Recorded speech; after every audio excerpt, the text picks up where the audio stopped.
All right. Sorry about that. That was weird. I went to go start this broadcast, and all I heard was a whole bunch of weird cacophony noise. So I'm sorry about that. Anyways,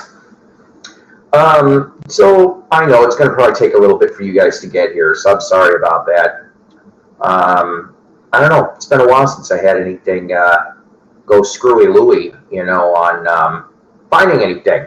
Hey Randy, yeah, I'm glad you showed up. Like I said, I don't know what the hell happened. I went to get on here, and then there was like a bunch of frequency noise. I don't get it. I've never had that before. Hey, how you doing, Mick? So I apologize for, I don't know, whatever that was. But hopefully we're done with that now. I hope. I don't know. This is just going to be a quick hour show, I think, pretty much here. So in case you maybe possibly have seen the title of it, it's called Waiting for the Fonz with a Brand New Key. Yeah, I'll explain most of that title in a minute. But this episode is dedicated to actress Joyce Randolph, of course, Trixie from The Honeymooners, and just announced an hour ago, at least for me, the folk singer Melanie. That's right, who had a hit with A Brand New Key. Yes, see what I partially did there? The rest of it you'll find out in a minute, because we'll go over some finds and things. Not too much to report though. But I kind of wanted to go, after I show you these things, I wanted to go into some really weird stories, music-wise, I wanted to talk about. This isn't personal stuff with me. It was just stuff I tripped on over the last couple days. And I'm like, I really, you may know some of this information, you may not know some of this information, but I figure we'll all learn together one way or the other. I hope everybody is doing well. Before I get started, so there's a particular channel that we all know about that gets lots of subs and lots of views from the north of the U.S. Does anybody know what happened over there? Because earlier in the week there was a big blow up and I missed it, and I'm trying to find the video as to what caused a certain person to get all pissed off and go, if you know what I'm talking about, good. I don't know, message me privately, or you can put it up here. I don't give a shit. But, I'm just kind of curious. I'm a little nosy. Sometimes a little too nosy for my own good, I guess, right? So, waiting for the Fonz with a brand new key. Firstly, let's get to the DVD finds that I got today, okay?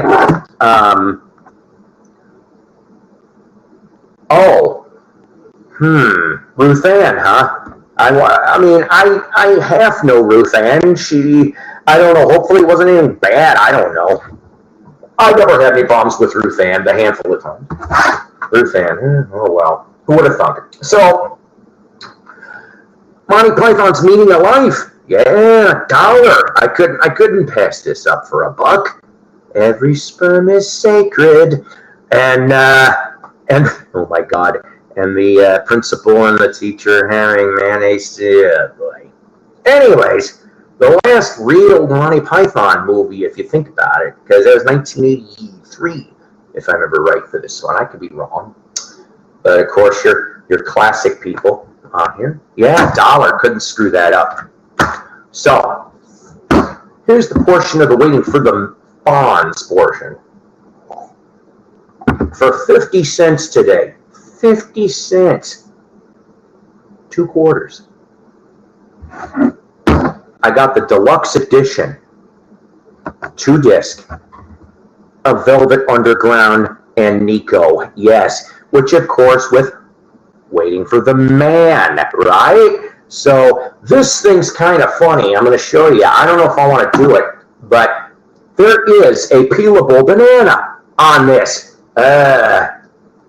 Let's see. Oh, okay. So I'm not going to do it all completely, but see, it's it's peel. Oh boy, we see the. Yeah, all right, we're done with that. So yeah, so we've got peelable banana. You got this. You've got this. Now, what does this make it different from your basic Velvet Underground CD? Because I have the old CD, the single CD, somewhere in a box, but I don't have this one. So basically what the 2 CDs are, I hope I can read it in the light here. So disc 1 is Velvet Underground and Nico, the stereo version, right? Okay. Your bonus tracks, if you want to call it that. Yeah, thank you. Like I said, I could not believe that was there. That was buried in a bunch of CDs, and I was, right away, I thought one was going to be missing. And I'm like, holy shit, this thing doesn't even look like it was ever played, okay? And so your bonus on the disc 1 is 5 tracks from the Nico solo album, Chelsea Girl, because 3/4 of Velvet Underground is on that Nico album, and Jackson Browne also plays guitar on a handful of tracks too. Why? Because Nico and Jackson Browne at that time were romantically involved. Yeah, see now you can win a bar bet. Hey, what's the album that most of the Velvet Underground Jackson Browne are on? Well, there you go. There's your connection. I found a second press of that on vinyl back in the 90s and $1 bit. Shit, I would have grabbed that up too. I have only ever come across 1 copy. I do not know. I want to say it was original, okay? And I wasn't going to buy it, okay? This was in a collectible shop in downtown Harrison, Arkansas. I have not been to Harrison that often, but every time I seem to go to Harrison, I find some very strange deals. And I'm not talking about just because Harrison is the headquarters of the KKK. But I digress. So, on the wall was a Velvet Underground Nico. Half of the banana was there. For some reason, half of it was torn off. And the guy kind of wanted, I mean, my buddy was trying to talk him down. He did talk him down a little bit, but not enough to justify it. So he left it sit there. And, hey, how you doing, Wolfie baby? So he let that sit there. And I remember my buddy Doug Fields, Vinyl Grotto radio show, he got, and I saw this and I passed it up because I thought it had a bad nick, a nice, beautiful stereo copy of Jack Scott on Top Rank, okay? And I've got a bunch of Jack Scott 45s. If you don't know who that is, he's a great Canadian singer in the late 50s to mid 60s, Burning Bridges, there's a whole bunch of things. The guy is a really good singer. Unfortunately, he's deceased now. And somebody was hungry, that's for sure. So the thing is that I passed up on it because the albums were $5 a piece, okay? And I'm like, a little too rich for my blood.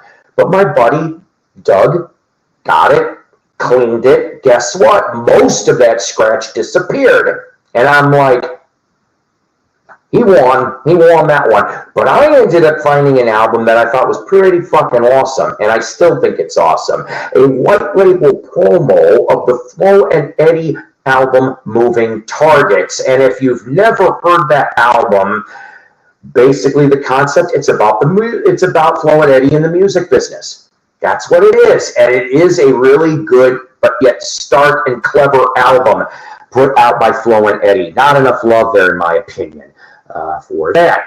Disc 2 on here basically is the mono mix of Velvet Underground Nico, which I don't think I've ever heard, so this will be fun. And the singles. Now, so you've got 5 tracks on here. I don't understand why.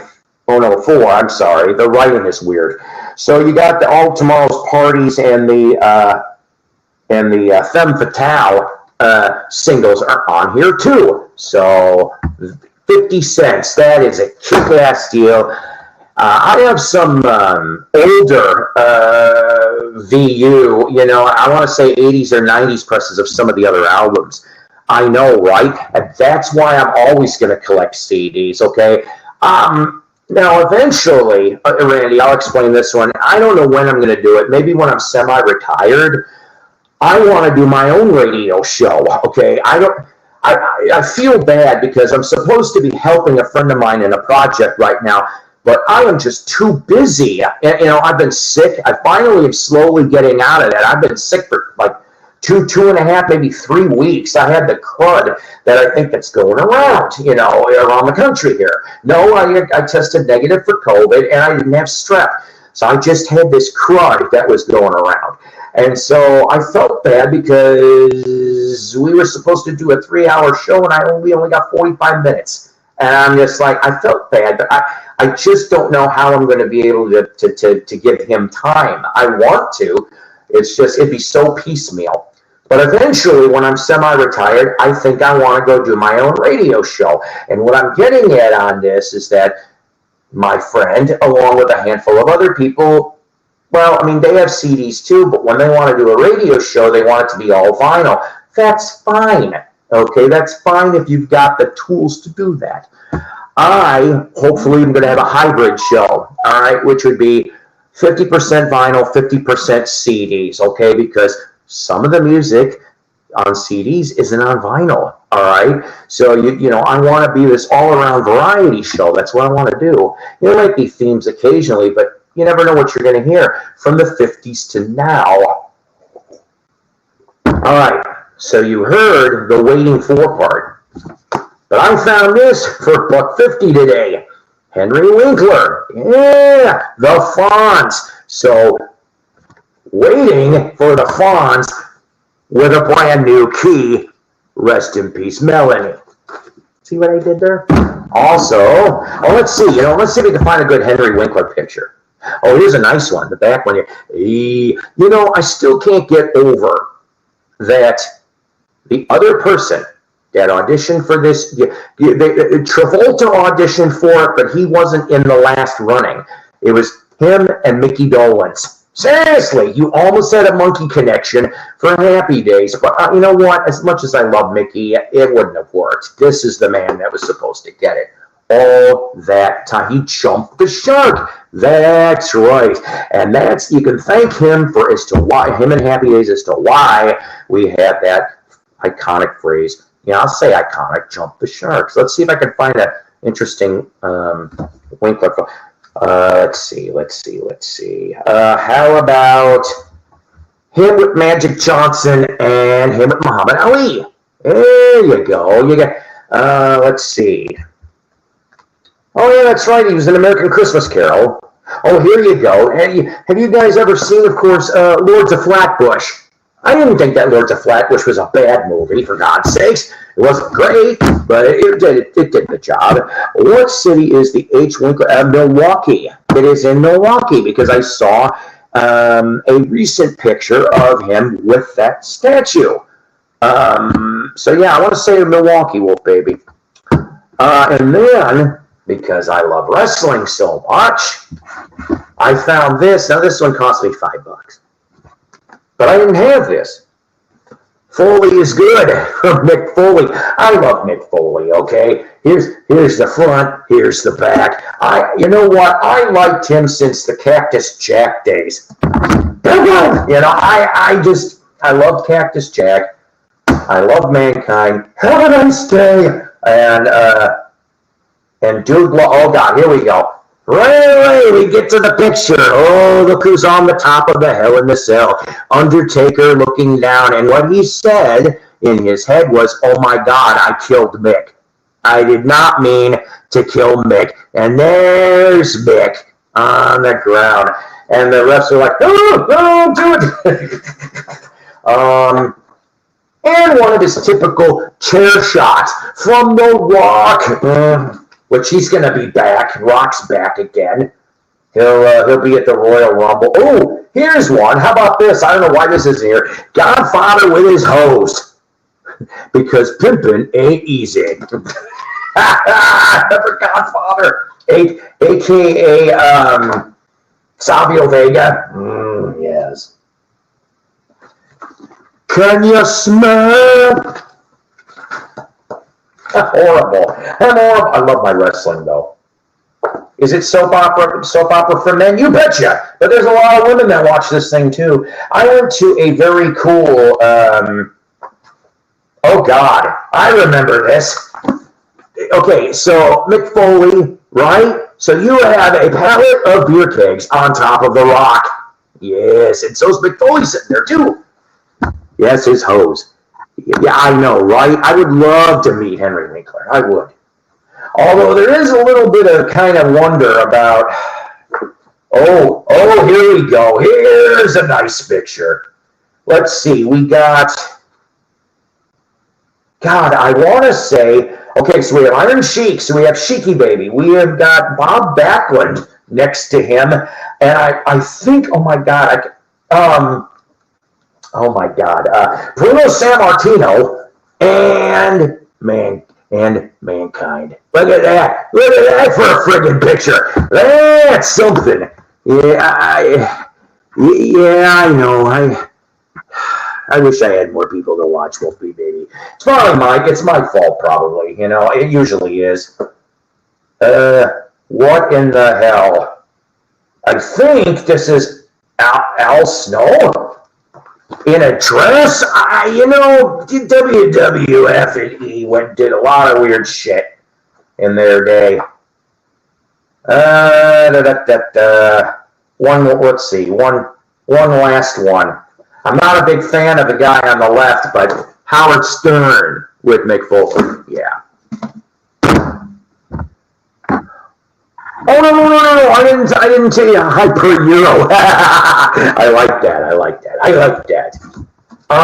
So and by the way, guys, I have to also apologize due to that everything. I've had a very disorganized day, and that's probably my fault too.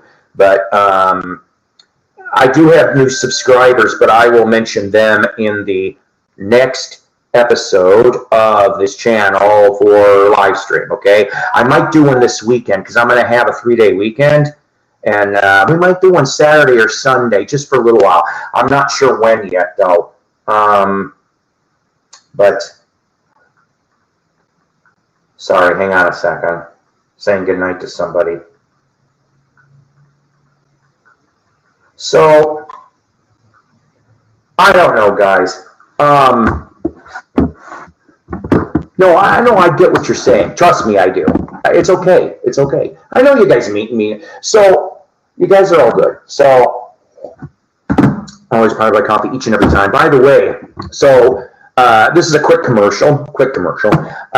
If you guys have not seen, I created a Monkey's vinyl tag. Yes, I created a Monkey's vinyl tag. It needed to be done. And it turns out that some people have spread the word on the Monkey's vinyl tag. Currently, right now, though, I only have 2 videos in the playlist. So, if you want to do one, there's no time limit. Just let me know when you got it done, and I'll put you in the playlist, along with Rachel's Ghost and Mean Joe Mail. And I will put you in, yeah, Randy, my Monkeys playlist. It's under Here We Come, the Monkeys Vinyl Tag 2024. And then I also did the Beatles Vinyl Tag, which Rachel's Ghost started, if I remember correctly, and the Elvis Cup Guys Elvis Vinyl Tag. I did all those. I have not done Rob Walker's yet, only because I need time to be able to do the 20 questions, okay? The 5 question, I have no problem. That's why I made it 5 questions with a bonus question for my Monkeys, okay? It's a lot more manageable. Even 10 questions is manageable. But when you start getting into 20, I mean, I understand that the vinyl tag is an introduction at the beginning of the year of a channel for the vinyl community. I get the whole entire thing, okay? It's just, I really wish maybe starting next year, we could get to just 10 questions. Am I lazy? No. Do I get tired? Okay, maybe I am a little, but do I get tired? You betcha. I don't always have time to do all of this stuff. How many Monkey Albums records do you have? That's a very good question. I like that question. So let me think about this a minute, Monkey Baby. So I have all 9 Cold Gems, and then there was, let's see, I've got 9 Cold Gems, not including an import or 2. The greatest, 9 Cold Gems, the greatest hits, 10, 11, 12. I have Monkeys Refocus on Bell, that's 13. I have a Japanese import ahead, that's 14. I don't have a Monkeys Greatest Hits on Arista. I had it in 76, and I am not going to go buy a Record Store Day or October, whatever the hell version, Friday Music, whatever the hell. I'm not doing it. So I do have Now and Then, 13. Missing Link Volume 1, 14, 2, 3, 16, Good Times, 17, Pool It, 18, the 10-inch, if we count that, because that was part of the album. I'm going to say probably about 24 Monkeys albums / EPs. I've got all the 45s from Last Train to Clarksville all the way to D.W. Washburn, and I'm only missing Porpoise Song, Good Clean Fun, and Porpoise Song, Good Clean Fun, Listen to the Band, and Oh My My, as far as for original Cold Gem stuff. Well, that's kick-ass, though. Hey, 2 albums is better than no albums, Wolfie Baby. And it's, it's not like I got them all instantly. I mean, I've acquired. My want list for Monkeys is this. I am still looking for a mono American press of the Birds, the Bees, and the Monkeys, April 1968. I am told they made 25 to 30,000 copies in mono. The rest are in stereo. I have never seen a mono in the wild. I was very excited when at a Goodwill, let's see, Chess was still alive. It's going to be 5 years on Sunday. 5 years since she's been gone, my late wife. But it doesn't feel like 5 years. Sorry, didn't mean to bring that up. But the thing is that I remember though she was alive, and I managed to find somebody dumped the first 5 Monkeys albums, and the first 4 were in mono, and I grabbed them all up, and then I'm like, and then I saw Birds and the Bees. I'm like, ooh, and I'm like, damn it! I was, of course, in stereo. Yeah, see, and I'm even looking for the only picture sleeves I'm looking for. Porpoise Song. Okay, Porpoise Song. Listen to the band. Good, Clean Fun, and Oh My My. Oh My My is going to be the toughest sleeve to find. Yes, actually, the Birds Bees Mono, it's okay, Randy, it's okay. Birds Bees Mono, like I said, is probably your top one, followed by underneath that a mono copy of Pisces, Aquarius, Capricorn, and Jones, which I finally have in a really nice playable condition copy. I was happy to find that. So that'd be for the LP wise, that would be your rarest things. As far as for the Monkey albums, I'm still looking for Barrel Full of Monkeys from 71 and Monkey's Golden Hits, which was a mail-in giveaway from Post Cereal. Yeah, I think that's it for the Monkeys Cold Gem stuff anyway. And what's the most expensive one you have? Well, like I said, as far as for Monkeys is concerned, probably that Mono Pisces Aquarius, which if I remember correctly, I mean, they claim it books at $150 near mint. I'm probably going to say mine is at least between VG plus and a near mint minus, okay? I'll say that much. There's some rare 45s, I'll tell you right now. I would love to have a Canadian RCA Victor, original, a little bit me, a little bit you, backed with She Hangs Out, which was what's supposed to have been the original because Kirshner was going to fuck the Monkeys over and he lost. He thought he'd be real cute and release that thing in Canada first, right? Because he figured nobody would notice, but I am told that not only did an RCA rep notice, there was a DJ that was a friend of one of the Monkeys in one of the border cities, you know, between Canada and America, and they contacted him. It's like, hey, do you know anything about it? No, and that's when all the shit started. So that one is kind of a rare 45 that got withdrawn, I think, after like 2 weeks, I want to say, up there. And then the jukebox EPs. They actually made jukebox EPs for Monkeys and More of the Monkeys. Those are the only two U.S. Cold Gem jukebox EPs. There's 3 tracks on each side, and they do come in little cardboard covers. I have never seen one. I mean, in the wild, I've seen him. Mayo had one. I was very jelly about that. I would love to find those for sure. Now, as far as for what is the most expensive record I happen to have, one of these days I'll re-show it again. I still have it. It is a 1956 rockabilly single on Sky Records, and supposedly the rockabilly isn't that great, okay? But for whatever reason, this sucker was valued. Now, I said guide value, okay? In the condition I have in VG Plus, $1,500. I spent a dime. That was 10 years ago I found that damn thing. And I only got it because the label looked weird. I always will, if the 45s are cheap and I never heard of them or the labels are weird, I will pull the trigger on that. I ended up, let's see, and then the next record under that, excuse me, is probably, I think this one was valued between $400 and $500. It is a Northern Soul 45, okay, on Tactful Records.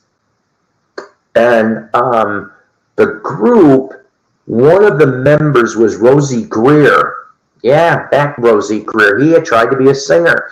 And it was a Northern Soul group, 4 guys in it, and Rosie was one of them. It was, I either found the first 45 or the second 45, and it still was worth in that condition, $400 to $500. And then it just goes de-escalates down from there. But I love collecting 45s. 45s are so fun. You know, they really, really are. It just because you never know what the hell's going to be on them. I mean, that's why I collect them so much, you know. And I have come up with some very cool treasures musically, okay. If they, I mean, if a record ends up being worth something, that's like icing on the cake to me. Especially when you only spend like 10 cents, 25 cents, 50 cents, a dollar. I probably wouldn't go more than a dollar unless it was something really, really rare. I remember the show on TV in the 60s and would have picked them over the Beatles. I only knew from the cartoon. You know what, that Beatles cartoon, I'll tell you, no matter how hokey that damn thing was, I miss it. I used to watch that Wolfie Baby on Channel 44 in Chicago. Okay, and they would have it on. I can't remember if it was in the afternoons every Monday through Friday or it was on the weekends, but they would show 1 to 2 episodes. So that's how I found out about the Beatle cartoons in the 70s. But they still aren't legally released. I wish they would. I somehow wish Apple Corps would just go, you know what? What's the harm? What is the damn harm in it? Okay, I mean, all right, so maybe Paul and Ringo aren't entirely proud of it. So what? We loved it. And you know what? I could have bought it. I could have bought it at a Comic-Con. They had it. I remember it was at a table right next to the Batman episodes, the whole TV, before the Batman show got released legally on DVD and Blu-ray. Okay? So I would rather have a real version.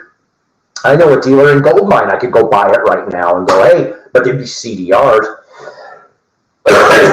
Excuse me. So that's the gist of all that.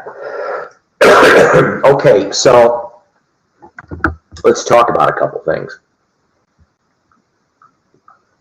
One of the things that came up in my newsfeed today, excuse me,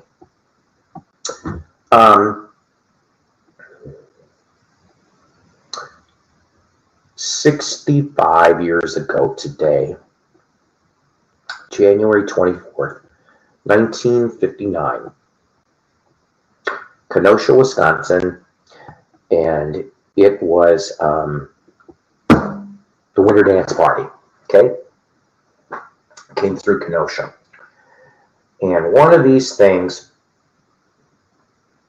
came up. Now, I know you're not going to be able to see it, but I'm going to show you a picture. Now, I know I'm sorry for the glare, okay? The picture here is a receipt given to the Big Bopper. Now, I know you're like, well, what the hell is it? This was found in his briefcase in the plane crash. Why? We don't know. What it is was a receipt for 10% collection by the American Federation of Musicians, local number 59 in Kenosha, Wisconsin.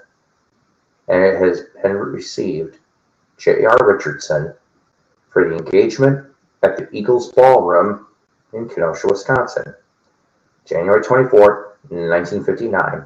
So, it says 10% collection. The 10% was $1.30. $1.30. I'm not sure, to be honest with you. But what that means, if that's 10%, then that means Bopper only made $13 that night. Which turns out to real dollars, 140 more bucks. Can you excuse me for a minute, please? I'll be right back. Don't go nowhere. I promise. Don't go nowhere.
All right, sorry about that. Hang on a second. Don't go nowhere.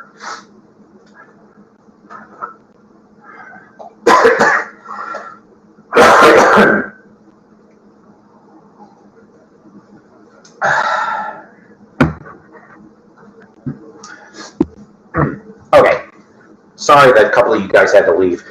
But anyway, so I'm going to have to leave in a little bit, unfortunately. I just found that out. So, I'll wrap this up here in a few minutes. I apologize for the short show today. But, so yeah, that means Big Bopper only made $13 that night in Kenosha, which is $141 in today's money. That's pretty damn cheap, okay? And it doesn't sound like much, all right? Now, I don't know if, like, the Big Bopper had to, did he have a band? Did he have to pay into that? Or was this just, it makes me wonder. Yeah, I'm sorry. I knew this was only going to be an hour anyway, but so that was one talking point that I thought was quite interesting. Anyway, I love Buddy Holly. Okay, I always have. I'm still looking for Buddy Holly stuff too. I have his original First Choral album. Okay, I have that. But I need like the Chirpin' Crickets. Okay, I don't need it. I want it. I would love to find the Chirpin' Crickets. I would love to find some of the EPs. They made a couple. I've got a few of the 45s. I do have a bootleg or two, actually. One of them is TV show appearances mixed with some of the Apartment tapes, which he did in early January. Or was it December 58? I can't quite remember. So, talking point number 2. Let's see. How about, oh boy. So I tripped on something the other day that I thought was kind of interesting as far as for concerts were concerned. If you're a Rush fan, you're going to like this next bit. Maybe. Now, I know you're not going to be able to see this very well due to the glare, okay, but it is a page off of a rider, a tour rider, dated June 30th, 1990. So, Presto Tour for, I think, right? Presto Tour for Rush. So, here is 9 points in the tour rider. Number 1 color TV set with cable to include ESPN. This is what the band wanted backstage. 2, 1 extra garbage can with sign marked cans and bottles only. 3, 5:15 sharp. Prepare 1, oh God, tossed salad. Yeah, I said tossed salad. Prepare 1 tossed salad. No onions. It says that in your black line. No onions. With low calorie dressing on side.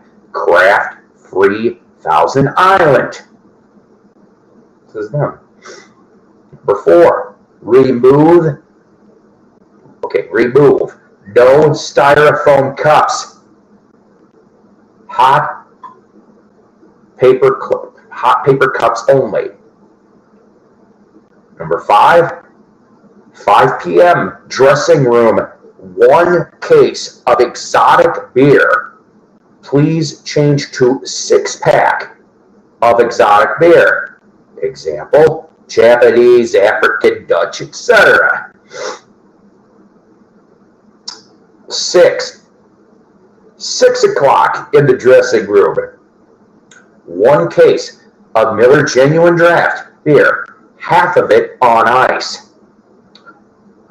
Number 7, 10:30 dressing room Sunday liquor. Corsavar, Corvassor, I don't know how you pronounce this. Napoleon Cognac. Corsavar, right? cognac. Please ensure that it is the top Napoleon Corsair, not the VSOP. No VSOP, Corsair. Number 8, 10:30, dressing room, hors d'oeuvres. Somebody actually, one of my friends said hors d'oeuvres, I lost it, but hors d'oeuvres. Please supply 3 menus from the following types of restaurants close to the venue. Example, Thai, Japanese, Greek, seafood, good ribs and wings, etc.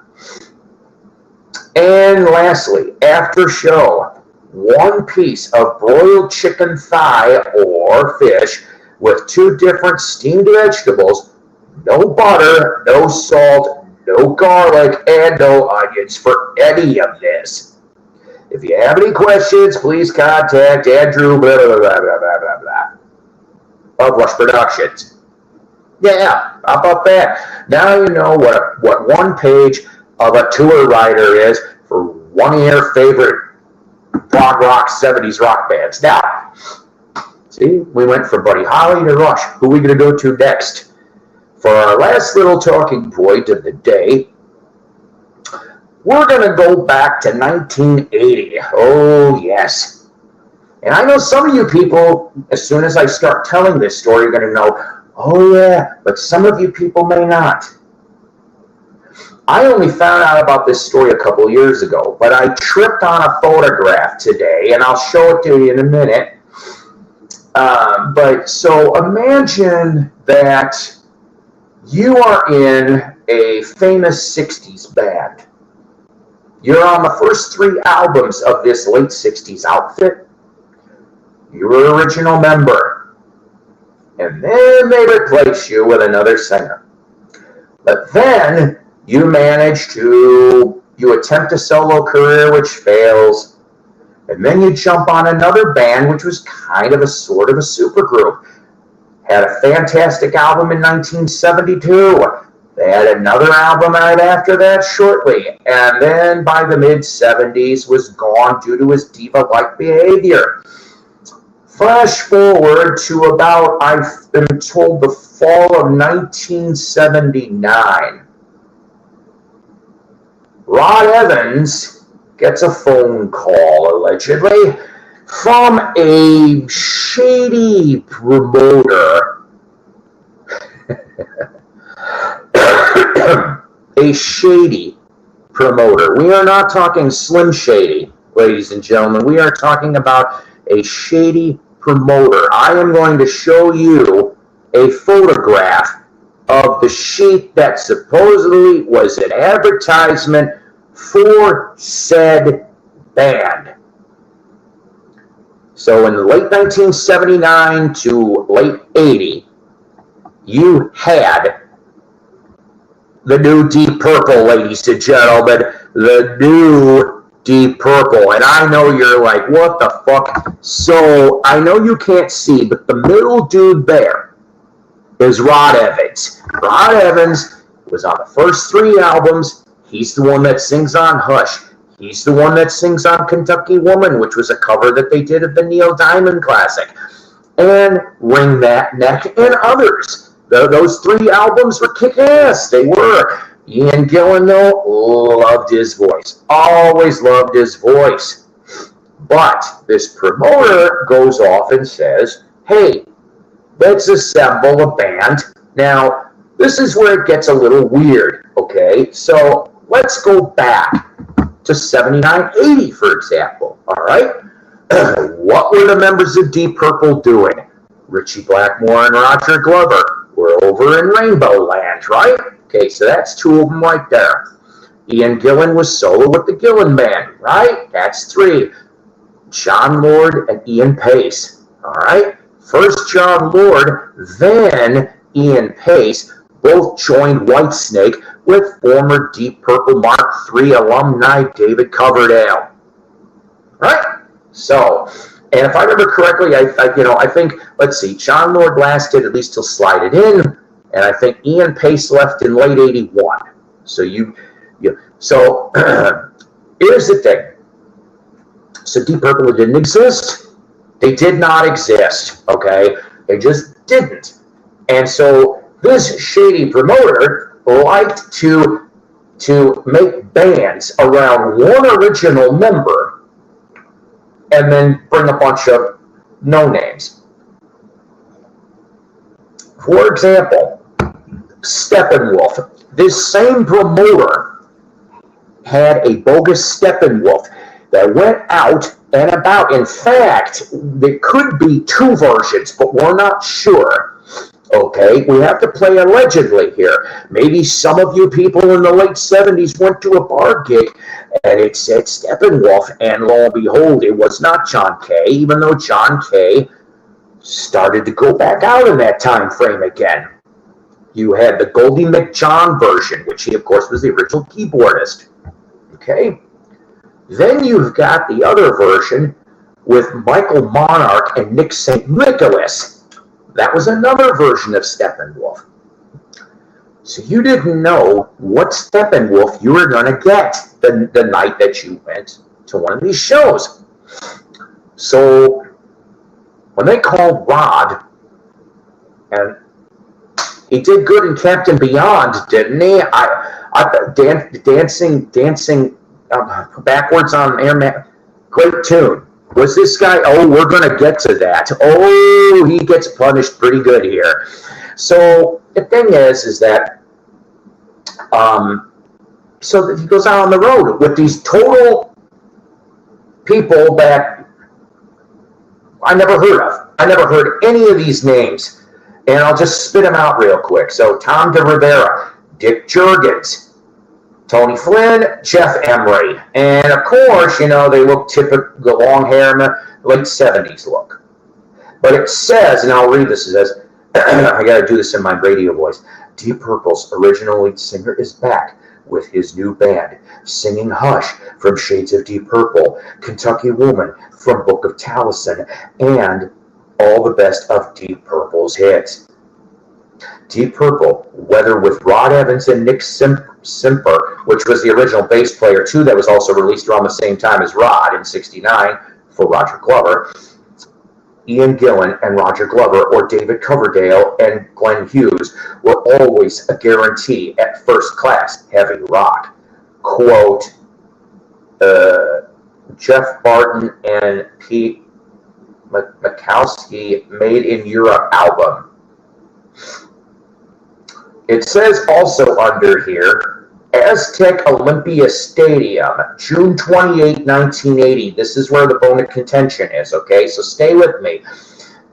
Attendance record, 70,000. That is not right. They inflated that because there was somebody that worked for this,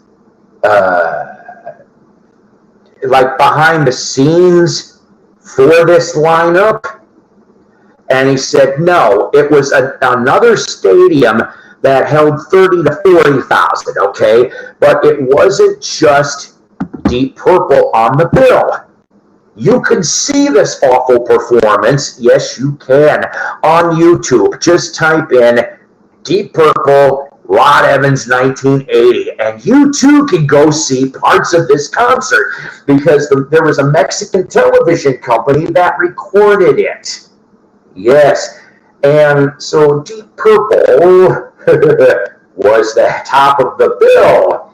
Underneath it was Black Oak. Yeah, Black Oak, Arkansas. Jim Dandy. Okay, your only original member left. I don't think Jimi Henderson was with them anymore. I think he left a year before. He wasn't original, but he was in the mid-70s records. But you do have Sean Lane, and Sean Lane was a killer guitar player, okay, from 78 to 82. So you can get to see bits of that.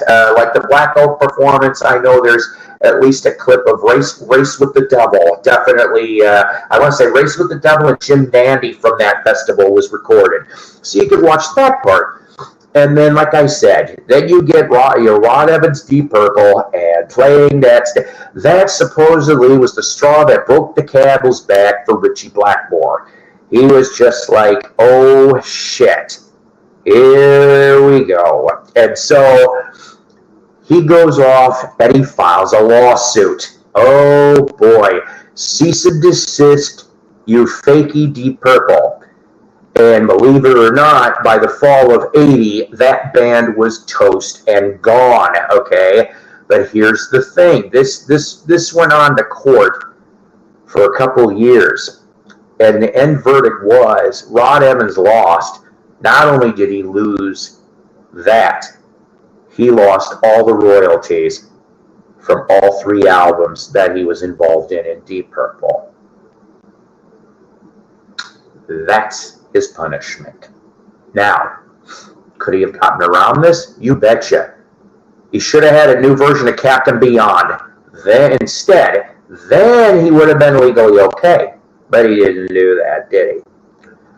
And another thing to think about is, in that case, all right, in 1980, that year, Whitesnake could have pulled off a version of Deep Purple because they had David Coverdale and John Lord and Ian Pace. So you would have had 2 original members and a Mark III member. That would have been a more valid Deep Purple, but Coverdale was like, no, we're not doing this. It's Whitesnake, which good for them. They stayed with the course. But they could have done it, and they would have been more legally viable to do so. Yeah, no kidding. So I'm going to read you one last thing, and then I'm going to have to depart. So this was a review that was put on setlists.com. Okay. So this was from the Long Beach Arena, Long Beach, California gig. It does not state the date, but obviously it's somewhere between fall 79 and fall of 80. By the way, they were also supposed to go to Japan after Mexico. That immediately got killed. Imagine if they made it to Japan, oh boy. 7 songs were performed that night. Notice I said 7. I will tell you why in a minute. So they start off with Highway Star. Then they go to Smoke on the Water. By the way, that's in the Mexican performance. Go watch that. I dare you. I double dog dare you. Then 3, Might Just Take Your Life. I can't remember if that's a Rod track or not. Track 4, Woman from Tokyo. 5, Ring That Neck, also known as Hard Road. And song 6, Space Truckin'. And lastly, the 7th song played was Hush. Why was there only 7 songs? Because the show, it says, this is written from here, show ends early when irate fans storm the stage. Note, this is the unauthorized version of Deep Purple with original vocalist Rod Evans that didn't last long due to a cease and desist. The stage got stormed that night by angry fans when they found out it was unauthorized. That is exactly what it says. And I'm just like, oh shit. How about that, huh? So lots of crooked shit went down. But yeah, go look it up on YouTube. I double dog dare you. Just put Rod Evans, Deep Purple 1980, and you will get to hear a couple things. Some of it's from the Mexican show, and I think there's another source. There was another show that was partially taped. Yes, wow, indeed. And I am a big Deep Purple fan, and yeah, that was just a big bozo no-no for Rob to do that. By the way, the postscript to this story for Rod is, I'm told, this. In the 90s, some of the other surviving members of Captain Beyond attempted to get Rod Evans, they invited him back into the fold. It's like, hey, we're going to do a reunion album and tour. And I think they did, if I remember correctly, at least the surviving members at the time, which I think were half or 3/4 or something like that. I know Caldwell was involved. I want to say Rhino was too, the guitar player, and he either said no, or it was he only made it through rehearsals, like 1 or 2 rehearsals, and they're like, I cannot. I've heard 2 different stories on this. Yeah, no kidding, right? They should have just went back out with William DeFern, who was on the 1977 album. It was a little different than the Rod Evans stuff, but at least they could have went back out on the road on that one. And, like I said, Rod could have got away with a New Captain Beyond. In fact, I'm trying to think here. I think Bobby Caldwell was really the only one that ever had any contact with him, and he's dead too now. But it could have just been him and Caldwell and just get some new people. But, that would have been a little bit more genuine, right? But or he could have gone off and said, Rod Evans, tribute to Deep Purple. Maybe he would have got away with that, but no, they didn't do it that way. There's a lot of bands on and off over the years that have done that. Some of the ones that I thought were very, very laughable, seriously. In the late 1960s and early 70s, you had a fake Archies and you had a fake ZZ Top. Yeah. Oh, yeah, you heard me right. Go look up those stories, because that would take way too long to talk about. And it was the same promoter, by the way. And, oh boy. I don't even know what to say about it. It's just... Oh, no, not ZZ Top. I apologize. It was fake Archies and fake Zombies. I'm sorry, I screwed that up. Yeah, and yeah, I don't know why I thought Z, maybe because it was the letter Z. But yeah, fake Archies and fake Zombies, and it was from a promoter in Michigan. Not one original member from either of those bands whatsoever. And it's just like, this reminds me of a personal story. Maybe some of you people have seen this in concerts that you maybe have seen from the 70s on, okay? Due to the internet, things is a lot more easier to discern and to divulge, but in the 70s and 80s and early 90s, it wasn't really that easy. I remember one time we had over at the VFW Hall in the next town over in Woodstock, Illinois, it said, coming Saturday night, the Box Tops with Lenny Longo. I'm going, wait a fucking minute. I wish I had the poster to this thing. This cracked me up to no end, okay? Firstly, none of them even look remotely close to maybe the age of the Box Tops members. I mean, let's face it, Alex Chilton was the youngest, but shit, he wasn't in there. And there also was a woman in the band. I'm going, wait a second. So Lenny Longo was involved in a handful of fake bands. He also was in a version of the Comets. Yeah, the Bill Haley band. The Comets, though, which is another story for another day. But when I saw that, I was just sitting here going, hi, Dwayne. When I saw that, it's just like, I'm like, what? And I had a friend of mine go, actually, because he wanted to see how bad it was. It was bad. It was incredibly bad. It barely, I think they had like between 50 and 100 people show up, I thought I heard in this VFW, and like within the third song, half of the crowd left, and I'm like, yeah, you can't go off and do that. Wolfie baby, it's been nice that you hang here. Thank you very much for that. I am about ready to wrap this up myself. I am sorry, like I said, ladies and gentlemen, this was going to be a short show. Anyway, maybe we will do a longer one on Saturday or Sunday. I have not determined which yet. Probably maybe in the afternoon, maybe evening, I don't know. Whichever one seems to be less busy. Yeah, I know, right? And I remember the video with Joe Mayo getting to see her at the con and got to get his Melanie album signed. I thought that was cool. But yeah, another one from the Woodstock Festival gone. There's not many left. John Sebastian, who else? But yeah, not many left. But yeah, so waiting for the Fonz with a brand new key.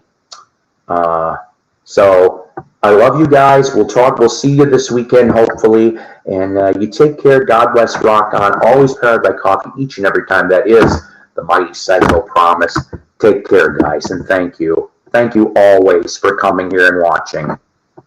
And like and sub, please. Thanks.